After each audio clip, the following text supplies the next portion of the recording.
ഞാൻ ഈ വീഡിയോ എടുത്തുകൊണ്ടിരിക്കുന്നത് ഫെബ്രുവരി മാസം 11-ാം തീയതി. നിങ്ങൾക്കറിയാം, നിങ്ങളുടെ പബ്ലിക് എക്സാം തുടങ്ങുന്നത് മാർച്ച് മാസം. ഏകദേശം കഷ്ടിച്ച് ഒരു 17 ദിവസം.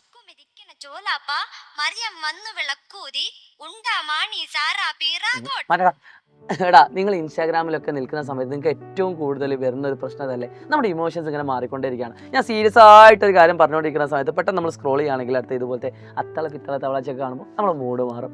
ഇനിയുള്ള ദിവസങ്ങൾ അത്രയും ക്രൂഷ്യലാണ്. ഒരു കാരണവശാലും മൂഡ് മാറാൻ പാടില്ല. ഇനിയുള്ള ദിവസം നിങ്ങൾ എങ്ങനെ പഠിക്കുന്നോ അതാണ് നിങ്ങളുടെ റിസൾട്ട് എന്ന് പറയുന്നത്. നമുക്ക് എല്ലാവർക്കും ഒരു പ്രശ്നമല്ലേ മറവി എന്ന് പറയുന്നത്. ഒരു പക്ഷേ നിങ്ങൾ ഒരുപാട് തവണ പഠിച്ച കാര്യങ്ങൾ എക്സാമിൻ്റെ ഒക്കെ അടുപ്പിച്ച് വീണ്ടും നിങ്ങൾക്ക് പഠിക്കേണ്ട ഒരു കാര്യം വരുന്നുണ്ട്. എന്നാൽ നിങ്ങൾ കണ്ടിന്യൂസ് ആയിട്ട് റിപ്പീറ്റ് ചെയ്ത് പഠിച്ച ഒരു കുട്ടിയാണെങ്കിൽ ആദ്യം പഠിച്ച സമയത്ത് രണ്ടാമത് വീണ്ടും അത് ഓർമ്മിക്കാൻ പറ്റുന്നു.